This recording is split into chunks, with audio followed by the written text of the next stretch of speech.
신약성경 로마서 10장 9절과 10절 말씀입니다. 하나님께서 우리에게 주신 말씀을 함께 읽도록 하겠습니다. 내가 만일 내 입으로 예수를 주로 시인하며 또 하나님께서 그를 죽은 자 가운데서 살리신 것을 내 마음에 믿으면 구원을 받으리라. 사람이 마음으로 믿어 의에 이르고 입으로 시인하여 구원에 이르느니라. 아멘. 오늘은 우리 교리학교 12번째 시간입니다. 16번 강의를 계획을 잡고 시작을 했는데 오늘까지 하면 이제 4번 남았습니다. 교리학교가 이렇게 지나오는 동안 재미있는 것도 있고 약간 어려운 것도 있고 이해가 조금 안 되는 것도 있고 한데 계속 읽어보시고 내 입으로 계속 되뇌이시고 옆 사람한테 말씀을 자꾸 하다 보면 내 것이 됩니다. 교리는 신앙의 아주 기초와 틀과 같아서 이 틀과 기초를 잘 갖추어 놓으면 이 틀 안에서 흐트러짐이 없습니다. 그래야 신앙이 견고해지고 튼튼해집니다. 오늘은 믿음이란 무엇인가에 대해서 함께 공부하도록 하겠습니다. 들어가며 우리 교재 66쪽입니다. 제가 읽겠습니다.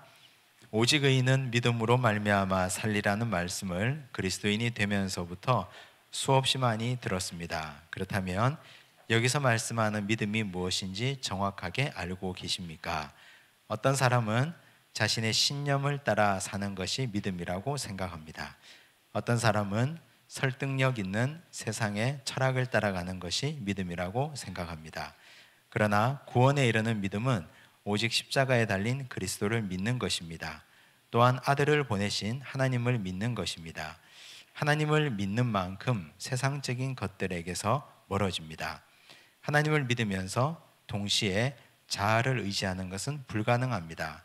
우리는 성경이 말하는 진짜 믿음을 보려고 합니다. 이제 시작하겠습니다. 믿음은 굉장히 중요합니다. 왜 중요합니까? 믿음과 구원이 연결되어 있습니다. 구원 따로 믿음 따로가 아니고 오직 의인은 믿음으로 말미암아 살리라. 그리고 믿음으로 말미암아 구원 얻기 때문에 이 구원받기 위해서는 믿음이 반드시 필요한데 그래서 이 믿음을 제대로 이해하고 제대로 알아야 됩니다. 나는 믿음이 있는 존재다라고 생각하면서도 사실은 내 믿음이 어떤 검증받아 본 적이 없으니까 지금 진짜 내 믿음이 진짜 믿음인가? 아니면 가짜 믿음인가? 진짜라고 속고 있는 것은 아닌가? 이런 걸 진지하게 한번 검증받아 볼 필요가 있습니다. 남의 믿음을 검증하는 건 우리는 잘합니다. 사람들은 다른 사람 믿음을 굉장히 잘 판단하고 검증합니다. 저 사람의 믿음이 저래서 안 되고 저 사람의 믿음이 좀 모자라고 옛날에는 믿음이 좋았는데 지금은 믿음이 떨어졌고 다른 사람 믿음을 어떻게 그렇게 잘 아시는지 모르겠어요. 근데 사실은 자신의 믿음은 스스로가 잘 관리하고 자기 믿음을 말씀에 잘 비추어 보는 것이 훨씬 더 중요하지 않겠습니까?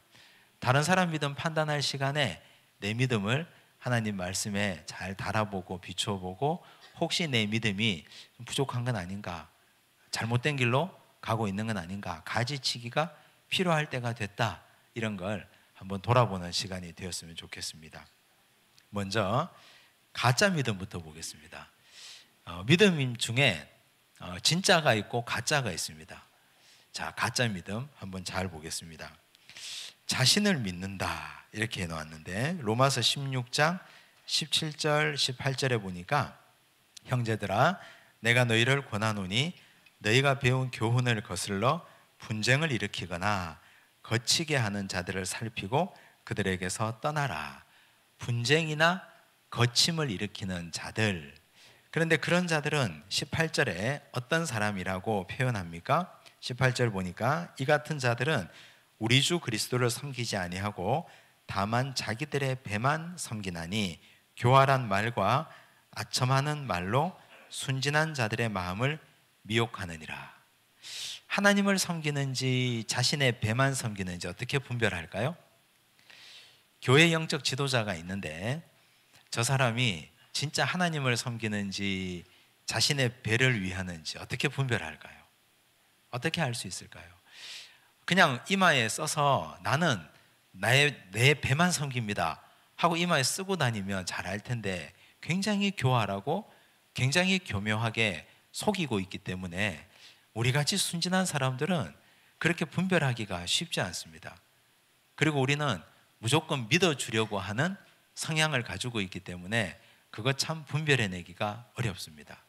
그래서 이걸 분별하기 위해서 우리 믿음이 중요합니다. 내가 말씀 위에 굳게 서 있어야 내가 따르고 있는 지도자가 가짜 지도자인지 진짜 지도자인지, 그리고 저분이 자신의 배를 위하는 사람인지 진실로 하나님만 위하는 사람인지를 정확하게 분별할 수 있습니다. 그리고 시간이 오래 지나면 알 수 있습니다. 히브리서 말씀에 보면 너희에게 말씀을 일러주던 자들을 기억하여 보고 끝까지 주의하여 보고 그들의 믿음을 본받으라 했거든요.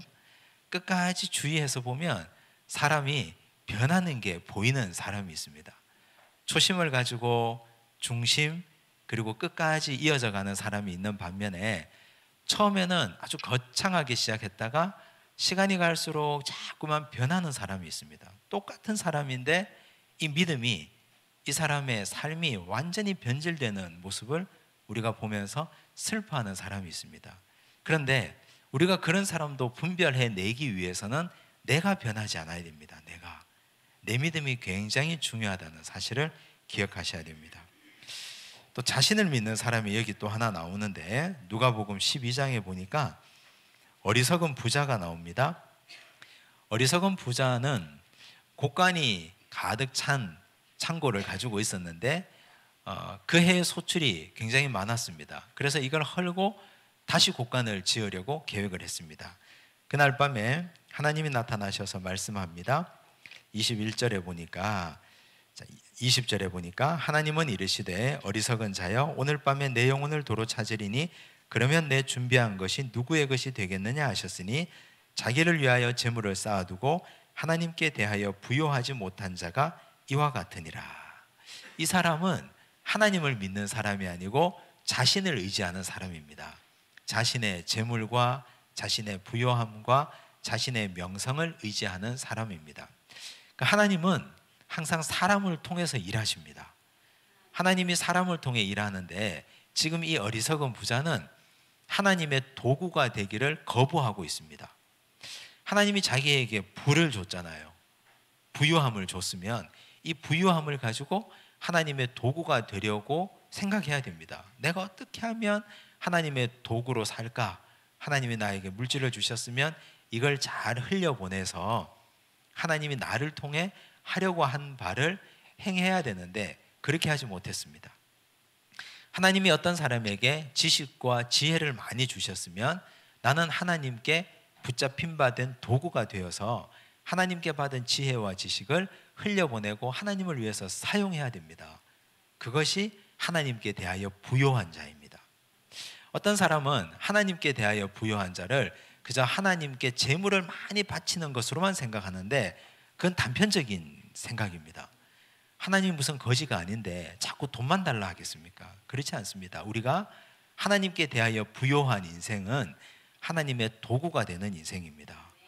하나님께 붙잡힌 바 돼서 하나님의 도구가 되어서 내가 가진 재능을 나를 통해서 흘려보내는 인생을 살아야 그것이 진짜 믿음입니다. 하나님의 도구가 되기를 거부하는 사람들이 가짜 믿음을 가진 자신을 믿는 사람들입니다. 두 번째로 가짜 믿음을 가진 사람들은 우상을 믿습니다. 하나님 놔두고 우상을 섬기는 사람들이 많습니다. 성경에 보니까 솔로몬 왕이 나오는데 열왕기상 11장에 보니까 솔로몬 왕이 바로의 딸 외에 이방의 많은 여인을 사랑했습니다. 얼마나 많은 여인이 있었느냐? 3절에 보니까 후궁이 700이요 첩이 300. 합이 몇 명입니까? 1000명이에요. 어휴, 이름도 다 모를 것 같은데 아이가 10명만 돼도 이놈 저놈이 헷갈려가지고 이름을 다 모르는데 이분은 대단한 분이에요. 그의 여인들이 왕의 마음을 돌아서게 했습니다. 이 여인들이 모두가 자기들 나라에서 섬기던 우상을 다 가지고 왔습니다. 그래서 솔로몬이 나중에 우상 숭배를 합니다. 7절에 모압에 가증한 그모스를 위하여 예루살렘 앞 산에 산당을 지었고 암몬 자손에 가증한 몰록을 위하여 그와 같이 하였습니다. 솔로몬이 마음을 돌려 이스라엘의 하나님 여호와를 떠났습니다. 우상을 숭배했던 솔로몬입니다. 자, 왜 우상을 믿을까요? 왜 우상을 섬길까요? 왜? 우상이라는 것이 뭐 별다른 게 우상이 아니고 내 마음에 하나님 아닌 다른 것이 제1순위로 있으면 그게 우상 아니겠습니까? 예수님께서 사마리아 여인을 만나서 이렇게 말씀하셨습니다. 그 다음 나오죠. 요한복음 4장에 이르시되 가서 내 남편을 불러오라. 근데 여인이 말합니다. 남편이 없습니다. 남편이 있어요. 그런데 없다 그랬습니다. 예수님이 이렇게 말하죠. 네가 남편이 없다는 말이 옳도다. 너에게 남편 5이 있었고 지금 있는 자도 내 남편이 아니니 내 말이 참되도다. 이렇게 말해줍니다. 원래 5명이 있었고 지금 살고 있는 사람 하면 6명이잖아요. 그런데 참된 남편은 없었던 거죠. 그리고 그녀의 마음속에는 예수님 아닌 정말 이 세상에 참된 사랑을 갈망하면서 살아갔던 이 여인의 불쌍함을 예수님이 이렇게 표현해 주신 것입니다. 예수님 아닌, 하나님 아닌 다른 것을 내 남편으로 삼고 최우선순위로 최고 위치로 놓고 살아가는 삶, 이게 바로 우상이지 뭐 다른 것이 우상이겠습니까? 오늘 이 말씀은 이렇게 우리에게 우상을 정의하고 있습니다. 이 가짜 믿음은 하나님 아닌 다른 것을 우상으로 삼는 것도 가짜 믿음이다. 잘 기억하시고, 세 번째는 가짜 믿음은 믿고 싶은 것만 믿습니다. 그러니까 취사 선택하는 믿음이에요. 자, 성경을 읽다가 보면 이런 말이 나오죠. 복 주고 복 주고 들어가도 복을 받고 나가도 복을 받고. 믿고 싶잖아요. 그런 건 무척 믿고 싶습니다. 그리고 뭐 머리가 될지언정 꼬리가 되지 않고 이런 건 무척 믿고 싶습니다. 그걸 손바닥에도 쓰고 핸드폰에도 쓰고 그리고 집 현관에도 들어가고 나가며 화장실에도 붙여놓고 다 쓰는데, 그런데 주를 위하여 고난받기를 두려워하지 마라. 별로 믿고 싶지 하지 않아요. 이런 건 별로 이렇게 집에 써놓고 있는 분을 제가 본 적이 없습니다. 단 한 사람도. 신방을 그렇게 다녀도 고난받으라. 주 예수를 위하여 고난받기를 두려워하지 마라. 볼지어다 장차 어쩌고 저쩌고 이런 건 하나도 써놓지 않았어요. 두렵거든요. 고난이 오는 건 누구나 다 두렵지 않습니까? 우리는 취사 선택하는 믿음을 사람들은 가지고 있습니다. 영광과 십자가 중에 고난과 영광 중에 영광만 취하고 고난은 버리고 십자가는 버리고 부활의 영광만 취하려고 하는 것이 많은 사람들의 잘못된 반쪽짜리 믿음입니다. 그런데 반드시 기억하셔야 될 것은 고난과 영광은 하나의 세트다. 동전의 양면, 양면이 있어야 동전이잖아요. 같이 오는 것이지 절대 따로 오지 않습니다. 자, 마태복음 7장 21절에 이렇게 말씀하셨죠. 나더러 주여 주여 하는 자마다 다 천국에 들어갈 것이 아니요 다만 하늘에 계신 내 아버지의 뜻대로 행하는 자라야 들어가리라. 아버지의 뜻대로 행한다는 말이 어떤 말일까요? 그 다음 페이지 넘겨보시면 자, 로마서 8장 16절 17절에 이렇게 말했습니다. 17절 자녀이면, 자녀는 아버지의 뜻대로 행해야 되죠. 자녀가 아버지의 뜻을 어기면 그게 자녀입니까? 자식이 아니죠. 자녀이면 또한 상속자 곧 하나님의 상속자요 그리스도와 함께한 상속자니 우리가 그와 함께 영광을 받기 위하여 고난도 함께 받아야 할 것이니라. 영광과 고난을 함께 받아야 이게 진짜 믿음이에요. 그런데 고난은 빼고 영광만 받으려고 하면 가짜 믿음이다. 꼭 기억하시기 바랍니다. 자, 정리하면 가짜 믿음은 첫째, 자기를 믿는 것, 즉 하나님의 도구가 되기를 싫어하는 것. 두 번째, 우상을 숭배하는 것. 세 번째, 믿고 싶은 것만 믿는 것, 이건 다 가짜 믿음이에요. 우리가 여기에 해당 사항이 있습니까? 없습니까? 단 하나도 없다고 자신하십니까? 조금 있죠, 그죠? 조금 있죠. 그러면 이 믿음을 진짜 믿음으로 넘어가기 위해서 어떻게 해야 됩니까? 태워버려야 됩니다. 이 불순물을 정죄하고 태워야 됩니다. 그러려면 고통이 따르고 그걸 버리기 위해서는 훈련이 필요합니다. 그래서 우리 하나님께서 우리가 가짜 믿음에서 진짜 믿음으로 가기 위해서 우리를 훈련시키거든요. 그 훈련의 현장이 바로 교회이고 훈련의 현장이 우리 삶의 현장입니다. 그 훈련을 빨리 받고 빨리 졸업하는 게 좋아요. 그런데 죽을 때까지 훈련받으면 굉장히 피곤합니다. 나이가 80이 되고 90이 됐는데도 계속 훈련받았던 야곱이 있잖아요. 야곱이 나중에 뭐라고 합니까? 내 나그네 길이 험악했다 그랬어요. 험악한 세월을 보냈다. 그가 빨리 놓아버렸으면, 빨리 손을 털어버렸으면 그 정도로 험악하지 않았을 텐데 계속 붙들고 살았기 때문에 험악한 세월을 살았거든요. 우리 믿음의 불순물을 빨리 놓고 훈련 잘 받아서 훈련받고 나면 그 다음에 어떻게 됩니까? 쓰임 받잖아요. 하나님 훈련하시는 이유는 써먹기 위해서 훈련하는데, 이 써먹으려고 훈련하는데 말을 안 들으면 계속 훈련하는 거예요. 그냥 계속. 피곤하잖아요. 우리도. 하나님도 피곤하고 우리도 피곤하고. 그래서 이 훈련을 빨리 졸업하시고 이제 쓰임받는 백성들이 되면 좋습니다. 그 다음 진짜 믿음을 봅시다. 자, 진짜 믿음의 제목을 한번 보십시오. 1번, 2번, 3번만 보십시다. 제목만 봐도 진짜 믿음이 어떤 믿음인지 아시겠죠? 진짜 믿음은 뭐예요? 말씀을 믿는 거예요. 말씀을. 자, 말씀을 믿고 따라가겠죠? 말씀을 믿고 사람이 말씀을 따라갔어요. 그 다음에는 말씀이신 그리스도와 함께 거해야 되겠죠. 따라가면 거하게 되고, 말씀이신 그리스도와 함께 거해서 주님과 함께 훈련받으면 나중에는 변화된 삶을 살게 됩니다. 이것이 진짜 믿음이에요. 진짜 믿음은 말씀을 따라가고 그리스도와 함께 거하고 그리스도와 함께 거하다가 변화된 삶을 살고, 이걸 머릿속에 꼭 넣어두시기 바랍니다. 그렇다면 이제 말씀을 믿는 것이 무엇이냐?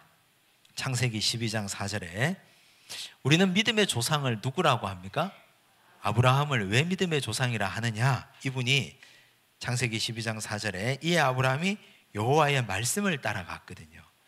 여호와의 말씀을 따라갔어요. 여호와의 형상을 따라간 것이 아니고 말씀을 따라갔기 때문에 이분이 믿음의 조상입니다. 그러므로 믿음은 말씀을 따라가는 것이 믿음이다.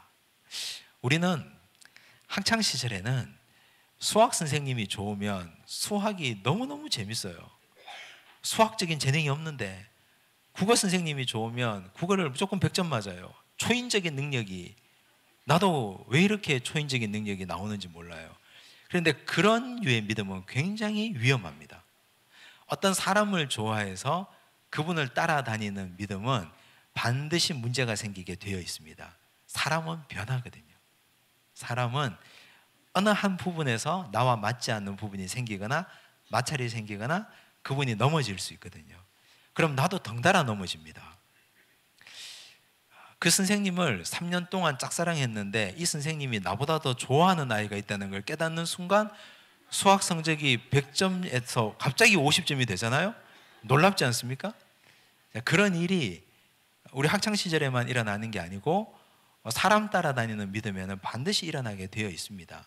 그래서 우리는 신앙을 가지면서 수많은 사람들이 있고 믿음의 관계들이 얽히고 설켜 있고 목회자도 있지만 절대로 사람 따라가지 마시고 말씀 따라가십시오. 절대로 말씀 따라가야 됩니다.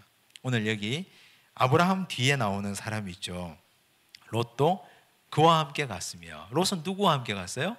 아브라함을 따라갔어요.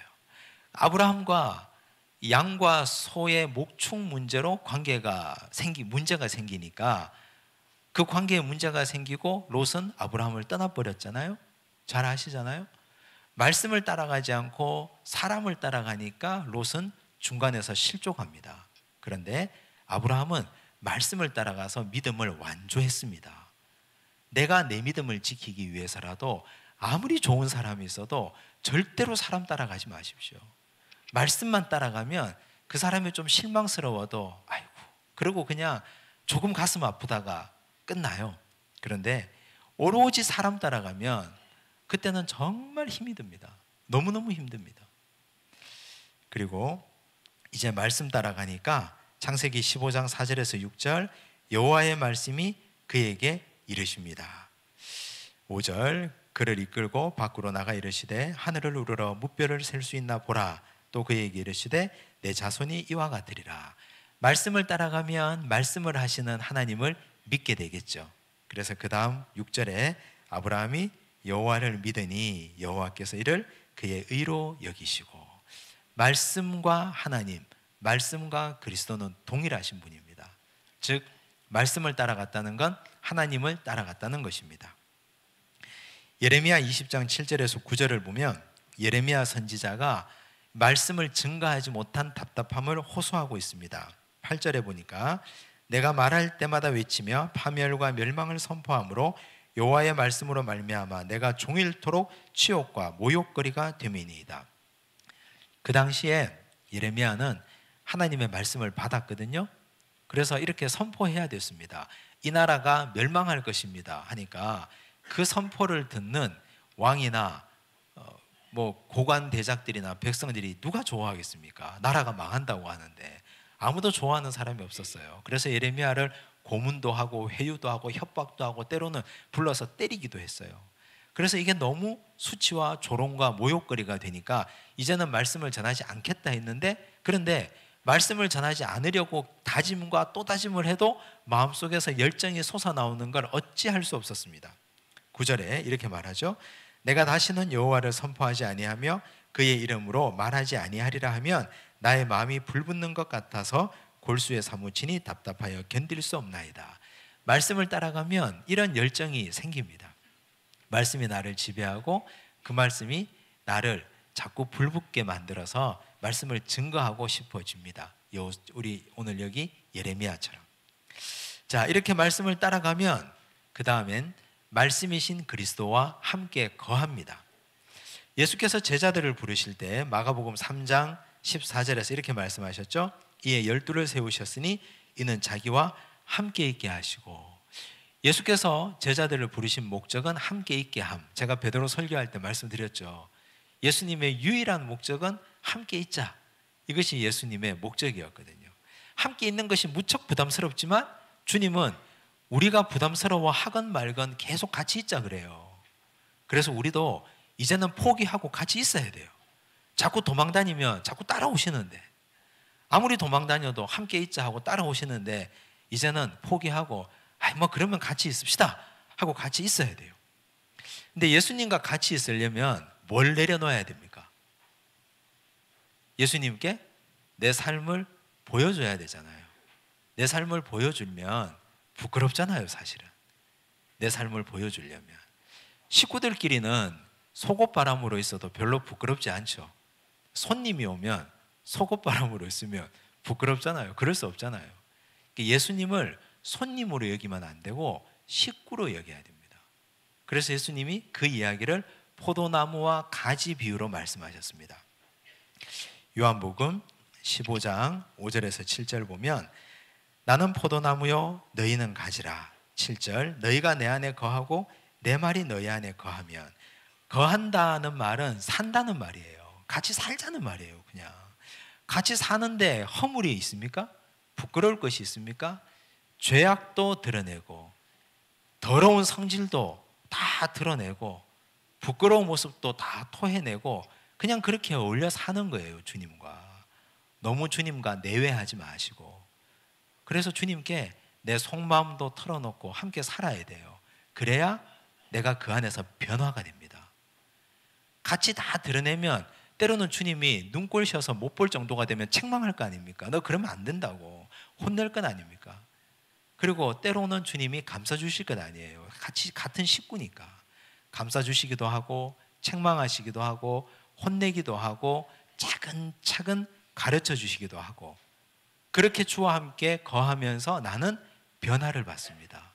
그래서 우리는 말씀 따라가서 주와 함께 거하면 그 다음 변화가 됩니다. 로마서 10장 9절 10절, 아까 우리가 읽었던 말씀입니다. 내가 만일 내 입으로 예수를 주로 시인하며, 시인한다는 말이 나오죠. 10절, 사람이 마음으로 믿어 의에 이르고 입으로 시인하여 구원에 이른다 그랬는데, 이 시인한다는 말을 쉽게 생각하시면 안 돼요. 우리는 요즘은 세례 받을 때 예수를 구주로 고백하십니까? 하면 네, 고백합니다. 어떤 일이 있어도 주님을 떠나지 않기로 결단하십니까? 네, 결단합니다. 이렇게 쉽게 말하죠. 그런데 이 당시 바울이 로마 교회에 편지를 쓸 당시에는 기독교가 공인되기 전이었잖아요. 자, 예수님의 십자가형의 제목이 뭡니까? 왜 돌아가셨습니까? 예수님은 정치범이에요. 유대인의 왕 나사렛 예수가 십자가의 명패입니다. 그 당시 왕은 한 분밖에 없습니다. 로마 황제 한 분밖에 없습니다.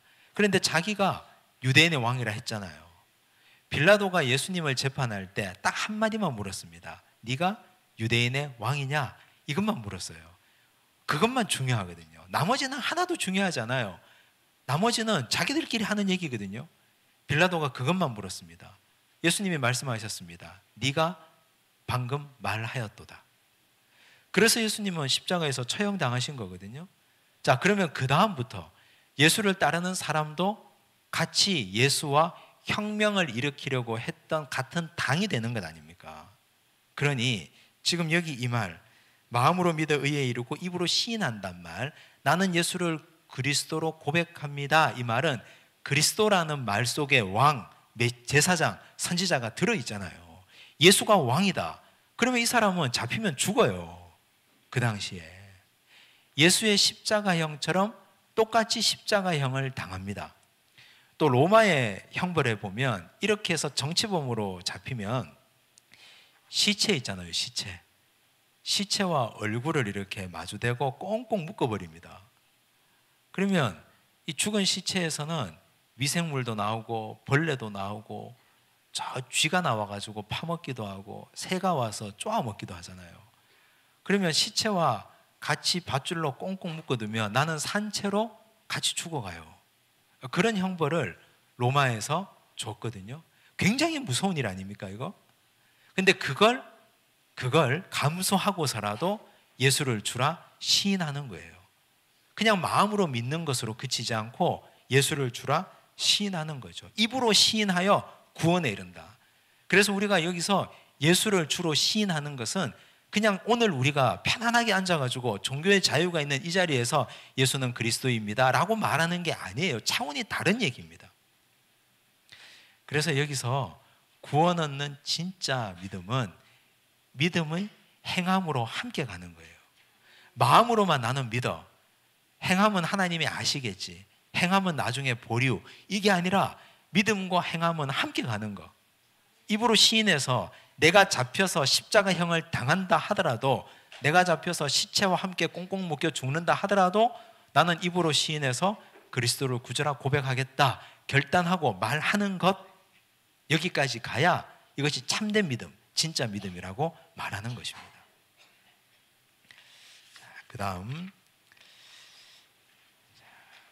로마서 12장 1절에 보니까 이렇게 말했습니다. 그러므로 형제들아, 내가 하나님의 모든 자비하심으로 너희를 권하노니 너희 몸을 하나님이 기뻐하시는 거룩한 산 제물로 드리라. 이제 좀 이해가 되죠? 왜 몸을 드리라고 하는지. 바울이 여기 몸을 드리라고 하는 건 그냥 우리가 오늘 교회 와서 몸에 땀을 좀 흘리고 수고하고 봉사하는 그 정도 차원을 말하는 게 아니에요. 진짜 제물로 드리는 거예요. 죽음을 각오하고 굉장히 도전적이고 굉장히 무서운 말씀을 하는 거죠. 자, 우리는 믿음과 행함이라고 같이 병렬로 놓거든요. 믿음과 행함. 믿음이 있는데 행함이 없고 뭐 이렇게 얘기하잖아요. 지금 여기 야고보서 2장에서 그렇게 말합니다.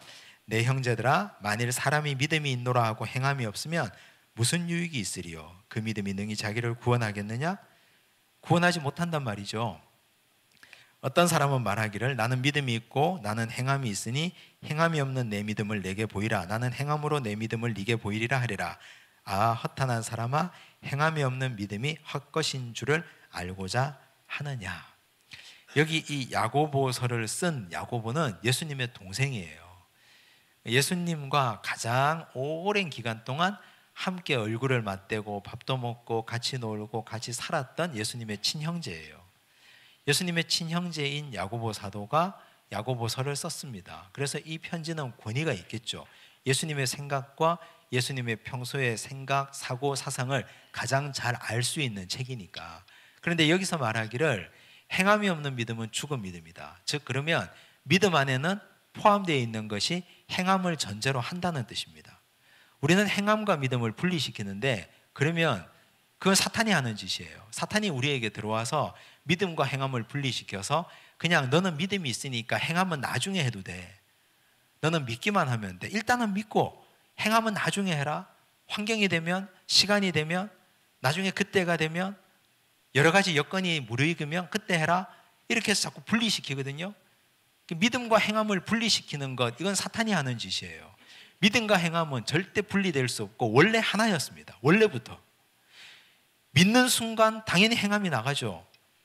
이건 마치 뭐가 같으냐 하면 내 입에 음식이 들어오면 동시에 맛을 느끼잖아요. 음식이 오늘 들어왔는데 내일 그거 아주 단맛이야 이렇게 하는 사람이 어디 있어요? 내가 오늘 음식 맛을 보면 지금 이 순간 동시에 맛을 느끼는 것처럼 내가 믿음이 있으면 그 믿음은 동시에 함께 행함으로 나가는 겁니다.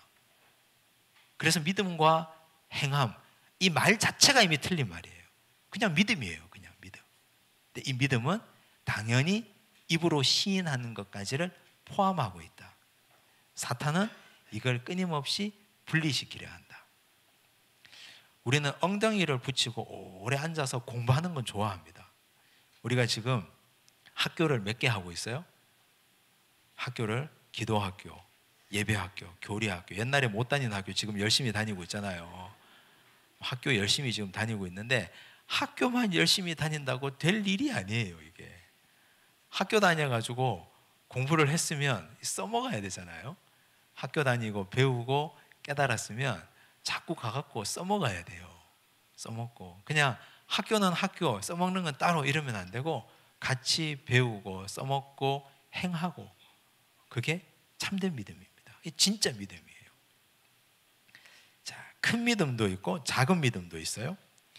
야, 무슨 믿음이 크고 작은 게 있느냐? 예수님이 말씀하셨으니까 있는 거죠. 마태복음 15장 28절에 이에 예수께서 대답하여 이르시되 여자여 내 믿음이 크도다. 내 소원대로 되리라 하시니 그때로부터 그의 딸이 나으니라. 이때 이 여자는 누구냐 하면 마태복음 15장에는 가나안 여인이라고 되어 있고요. 마가복음 7장에는 수로보니게 여인이라고 되어 있습니다. 수로보니게 여인에게 예수님께서 이렇게 말씀하셨죠. 내 아들에게 줄 떡을, 자녀에게 줄 떡을 다른 사람들에게 주는 것은 옳지 않다 그랬잖아요. 개들에게 주는 것은 옳지 않다 그랬어요. 그런데 이 여인이 이렇게 말합니다. 주인의 상에서 떨어지는 부스러기라도 개들이 먹는다 그랬어요. 그걸로도 저는 족하다 그랬습니다. 자기 자신을 개라고 인정해버린 거예요, 이 여인이. 여기서 큰 믿음이라고 하는 건 예수님이 그랬죠. 여자여 내 믿음이 크도다. 이 말은 진짜 큰 믿음은 자기의 자아가 하나도 없이 부서지는 것이 큰 믿음이에요. 예수님 앞에, 하나님 앞에서는 자기를 내세울 게 뭐가 있습니까? 내가 세상에서 돈이 많건, 내가 세상에서 학식이 있건, 내가 세상에서 어떤 권력을 가졌건, 내가 옛날에 회사의 중직 임원이었건, 그게 뭐가 의미가 있어요? 하나님 앞에서 나는 주인의 상에서 떨어지는 부스러기라도 받아 먹겠다는 개가 되는 자세로 은혜의 부스러기라도 주십시오. 그런 자세로 살아야죠. 그게 큰 믿음이에요. 이게 반비례하거든요. 나를 낮추면 낮출수록 믿음은 커지고, 나를 세우면 세울수록 나는 믿음이 없는 사람이 되는 거예요. 이 믿음과 자아는 반비례 관계에 있습니다. 자아를 완전히 죽이고 자아를 부수고 낮추면 우리 주님 앞에 너는 큰 믿음을 가졌구나 이렇게 인정함을 받을 겁니다. 그런데 이 하나님 앞에 와서도 자꾸만 자기 가슴에 있는 명함을 생각하는 사람들이 있어요. 솔직히 주님이 그러실 거예요. 그거 어쩌라고? 그래서 어쩌라고? 네가 그런 명함 가지고 옛날에 어떻게 살았건 그건 지금 나 앞에서 아무런 문제가 되지 않는다. 옛날에 교회 학교 다닐 때 그런 노래 불렀잖아요. 돈으로도 못 가요 하나님 나라, 지식으로도 못 가고. 하나님 나라 돈으로 지식으로 어떻게 갑니까? 믿음으로 가는 거죠. 거듭나야 가는 거죠. 자, 마태복음 6장 30절 보십시오. 오늘 있다가 내일 아궁이에 던져지는 들풀도 하나님이 이렇게 입히시거든 하물며 너희 일까 보냐 믿음이 작은 자들아. 여기 또 믿음이 작다 그랬어요. 왜 믿음이 작습니까? 먹고 살 걱정하는 사람들, 먹고 살 걱정 때문에 피가 마르는 사람들, 그런 거 걱정하지 말라 했어요. 왜냐하면 우리 하나님께서 들풀도 입히고 공중에 나는 새들도 입히고 먹이시기 때문에 너희들 먹고 사는 건 걱정하지 마라. 그런 건 염려하지 마라. 그런데 참 우리 주님이 고마운 건요, 믿음이 없는 자들아 이렇게 말씀하지 않아서 얼마나 고마운지 모르겠어요. 믿음이 작다 그래 주시니까. 작아도 있는 건 있는 거잖아요. 아무튼 아예 없다고 하면 우리는 좌절할 건데, 그런데 믿음이 작다 하시니까 키워가면 되니까. 자, 온전한 믿음은 어떤 믿음이에요? 내가 보거니와 믿음이 그의 행함과 함께 일하고 행함으로 믿음이 온전하게 되었느니라. 아까 말씀드렸죠? 믿음과 행함은 절대 분리되지 않습니다. 믿음이라고 하면 그 안에 행함이 포함되어 있습니다. 세트입니다. 질문: 가짜 믿음과 진짜 믿음을 어떻게 분별할 수 있을까요? 가짜 믿음에서 진짜 믿음으로 옮겨가는 것은 가능할까요? 영원히 불가능할까요? 가능하죠. 가능합니다. 하나님은 그걸 원하십니다. 어떻게? 훈련시킨다 그랬잖아요. 교회에서 삶의 현장에서 불순물을 빼도록 진짜 믿음을 가지도록 훈련시킵니다. 이 훈련인 줄 알고 훈련 잘 받아야 돼요. 훈련에는 어떤 훈련이 있습니까? 사람을 통한 훈련이 있죠, 그죠? 그래서 그런 사람을 제가 본 적이 있어요. 내 주변에는 왜 이런 사람들만 있는지 모르겠습니다. 그럼 이렇게 생각해야 돼요. 내가 훈련 받을 게 많은가 보다. 하나님께서 나를 한꺼번에 이렇게 훈련시키려는가 보다. 수없는 이상한 사람들만 붙여가지고 이런 사람들을 통해서 깎이고 또 깎이고 연단되어서 이제는 완전히 둥글둥글해지도록 하나님께서 이렇게 훈련시켜 가시고, 또 나는 왜 이렇게 어려운 일만 만나는지 모르겠다. 산을 넘으니까 골짜기가 있고 골짜기를 건너니까 강이 나오고, 그러면 이런 일들을 통해서 하나님이 나를 훈련시켜서 믿음의 순수함을 가지고 진짜 믿음을 가지게 하시는 겁니다. 하나님의 훈련이라고 생각하십시오. 이 훈련을 피해가면 안 됩니다. 돌아가도 안 됩니다. 정면 돌파하셔야 빨리 끝납니다. 자, 히브리서 11장을 중심으로 이제 이쯤 되면 언제 끝나나 이제 이런 생각을 이제 하실 거예요. 히브리서 11장 언제 다 다루나. 저는 무조건 시간이 되면 무조건 마치고, 히브리서 11장 이렇게 길지만 핵심은 딱 한 가지예요. 먼저 믿음의 정의를 보시면요, 자, 뭐든지 정의가 중요하죠. 정의가 수학 공부를 잘하려면 정의를 알아야 되고, 삼각형의 정의를 알아야 삼각형을 잘 풀 수 있습니다. 정의도 모르고 됐다 문제만 풀면 나중에 정의를 묻는 문제가 나오면 다 틀려요. 믿음도 정의가 중요합니다. 보시면 믿음장의 정의: 믿음은 바라는 것들의 실상이요 보이지 않는 것들의 증거다고 했습니다. 그런데 생략된 주어가 있어요. 바라는 것들, 누가 바랍니까? 여기 믿음은 내가 바라는 것들의 실상이다. 말이 돼요? 내가 바라는 것들은 신념이에요. 믿음이 아니에요. 우리는 신념이 강한 사람과 믿음이 강한 사람을 분리하셔야 됩니다. 신념이 강한 사람은 굉장히 독한 사람이에요. 신념 강한 사람 많이 보셨죠? 교회 안에서도 이 믿음과 신념을 혼돈하면 그 혼돈하는 분들이 교회를 혼란스럽게 만듭니다. 신념이 강한 사람은 절대로 자기를 굽히지 않습니다. 그런데 믿음이 좋은 사람은 자기를 잘 굽힙니다. 왜냐하면 내가 몰랐는데 말씀을 깨닫고 나니까 내가 틀렸더군요. 아, 하나님 말씀을 비추어 보니까 제가 그때 잘못 생각했습니다. 이렇게 되거든요. 아주 유연한 사람이 됩니다. 말씀 앞에서. 그런데 신념이 강하면 죽어도 변하지 않으려고 해요. 자기 신념, 내 눈에 흙이 들어와 봐라. 나는 절대 변하지 않겠다. 이건 신념이에요. 믿음은 바라는 것들의 실상이요. 이 말은 하나님께서 바라는 것들이 손에 잡히는 것입니다. 이런 뜻입니다. 우리의 믿음은요, 하나님이 바라는 것들이 현실이 되는 것이 믿음이에요. 하나님이 누구를 통해 바라는 것? 나를 통해서 이 땅에 이루어지기를 바라는 것. 생각해 보셨습니까? 아, 하나님은 나를 통해서 무엇을 바라실까? 내가 어떤 일을 하기를 바라실까? 하나님은 내가 이 교회에서 어떤 일을 하기를 바라실까? 하나님이 바라는 것들이 현실이 되기 위해서 나는 어떤 노력을 하고 있는가? 생각해 보셨습니까? 그렇게 살아가는 게 믿음이에요. 그 말이에요. 그게 정의예요. 그런데 우리는 이 말씀을 거꾸로 오해해서 잘못 이해해서 믿음은 내가 바라는 것들의 실상이다 이렇게 오해하면 그럼 그게 신념이죠. 그럼 믿음이 아닙니다. 믿음은 하나님이 나를 통해서 이루어지기를 바라는 것들이 현실이 되는 것. 거기에 내가 도구가 되는 것. 하나님은 여러분들 각자를 통해서 바라는 것들이 분명히 있습니다. 그걸 찾으셔야 돼요. 기도하시고 물어보셔야 돼요. 하나님, 짧게는 하나님, 내년 2019년도가 다가오는데 내년 한 해 동안 하나님이 나를 통해서 바라는 것이 무엇입니까?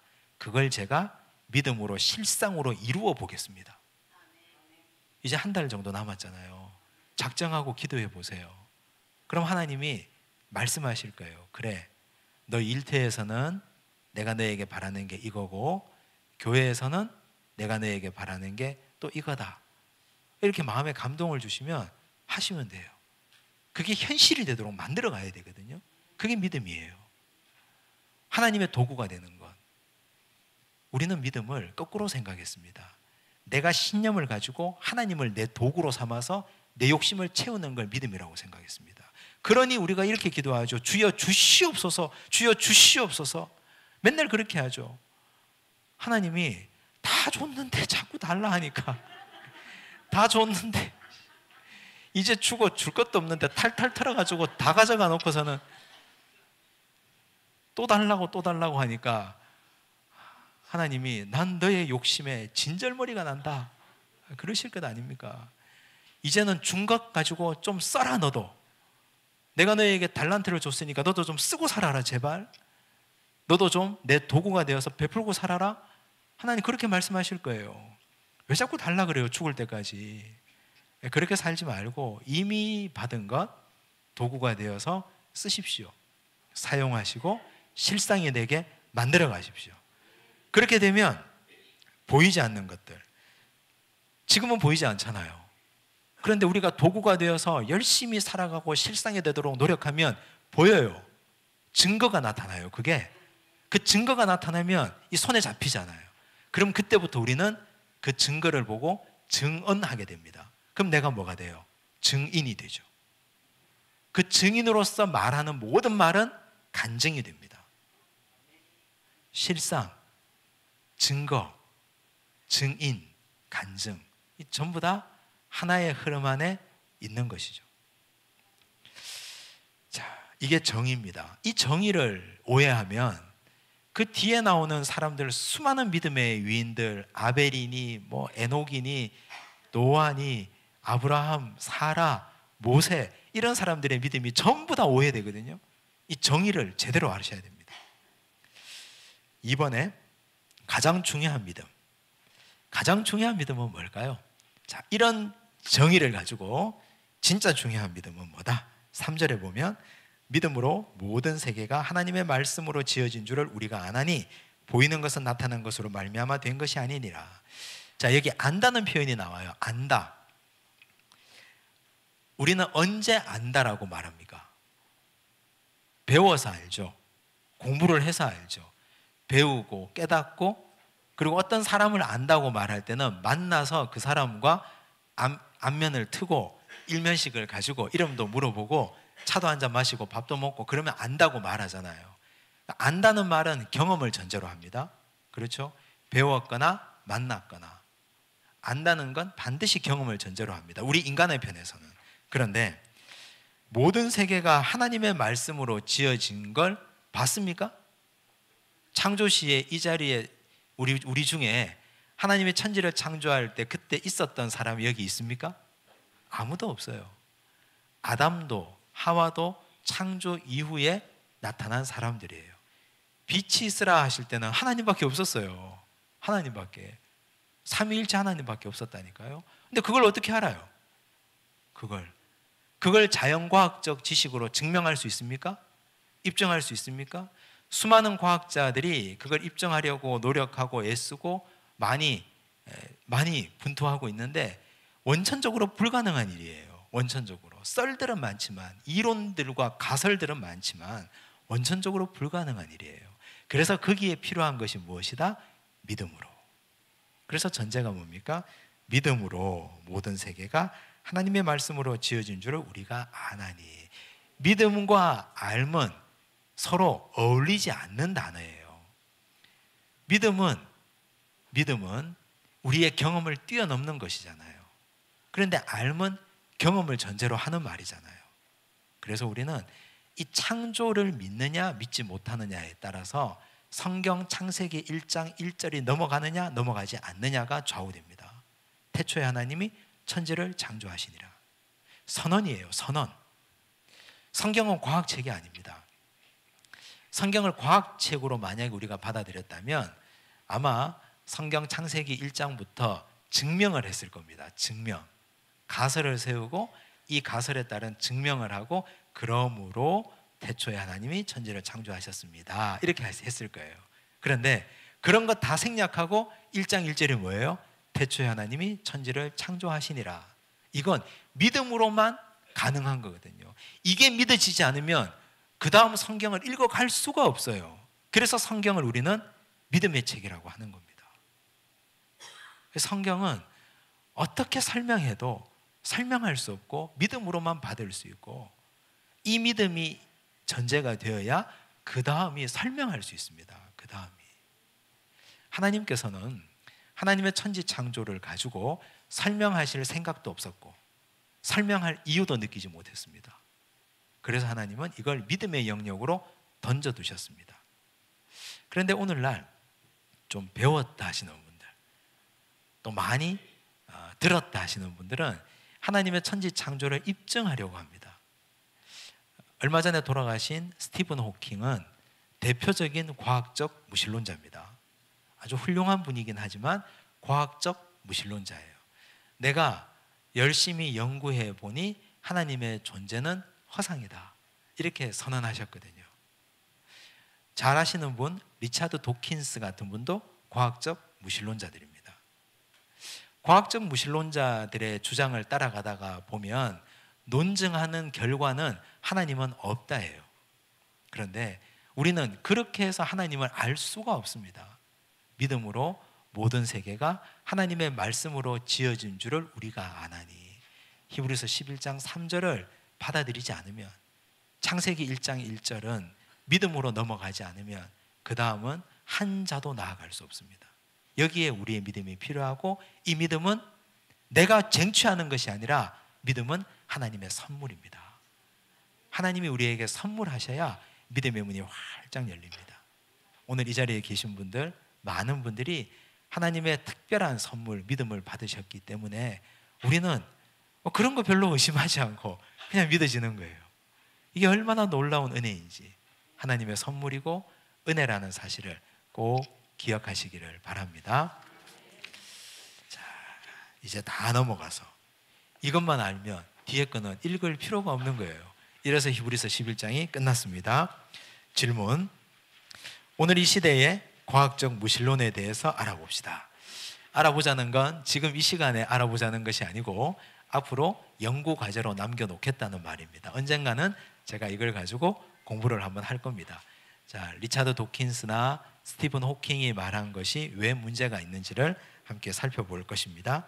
과학적 무신론을 극복하고 창조신학을 세우기 위해서 어떤 노력을 기울여야 합니까? 이것도 우리 젊은 세대들을 위해서는 아주 필요한 과제들입니다. 마치며 오늘 믿음에 대해서 배운 내용을 정리해 봅시다. 뭘 배웠습니까?